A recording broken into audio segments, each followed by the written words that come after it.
Here is an analysis of political groups on Twitter and Discord and perspective on the future of the US if Donald Trump wins the 2024 election in US English.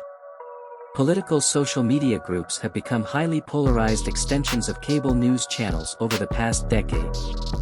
While they connect like-minded individuals and fuel passion for issues, they frequently descend into filter bubbles, misinformation, and outrage. If Donald Trump is elected again in 2024, these dynamics would likely intensify. Trump's allies and supporters in groups would portray his victory as a triumph of populism over the deep state and radical left. They would use group platforms to rally supporters, spread misleading claims, and pressure lawmakers and companies to back Trump's agenda. This would further divide moderate voices and outrage the left. Trump's opposition would be equally dismayed and enraged, condemning his authoritarian tendencies and vowing to resist his policies at every turn. They would also organize and spread misinformation within their social circles, now seeing politics as an existential struggle. Echo chambers on both sides would strengthen their grip. Gridlock in Washington would likely continue or worsen, as Trump pursues radical changes but faces opposition. Compromise and common ground would be scarce. Trump would cast department heads and lawmakers as either enemies or subordinates required to implement his will. This concentration of power and dismantling of norms would alarm many independents and Republicans too. Overall governance would suffer, but Trump's base would remain enthusiastic about owning the libs, pushing their agenda, and being a thorn in the side of political correctness. Trumpism would endure for some time even after he leaves office.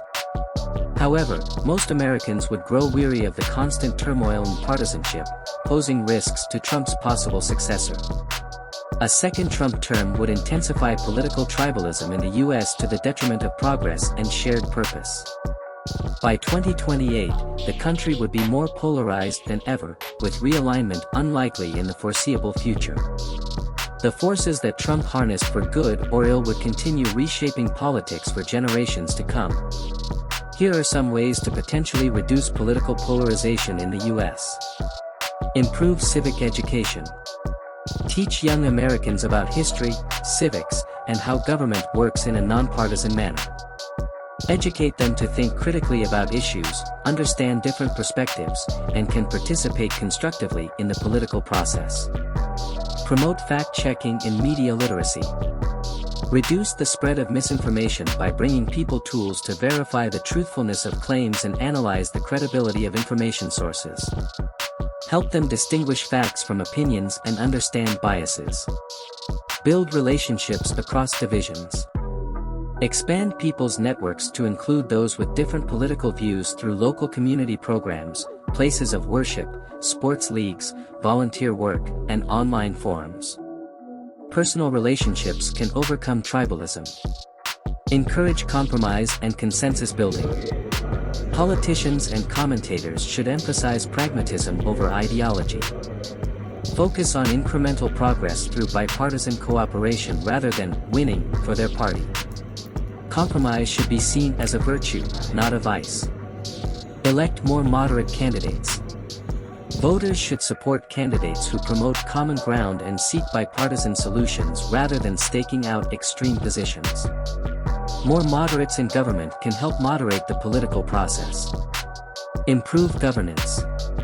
Campaign finance reform, eliminating gerrymandering, making Election Day a federal holiday, shortening election cycles, and other reforms could make the system less polarized and more responsive and effective. Promote empathy and shared interests. While differences matter for debate, remind people of the values, goals, and concerns they all hold in common as Americans. Find ways to frame policies that benefit all citizens rather than one group versus another. Local initiatives. Polarization seems most acute at the national level, so more polarized local governments, community programs, nonprofit work, and private-public partnerships at regional and local levels could help bridge divisions where people live and work together closely. Dealing with practical issues unites more than abstract debates.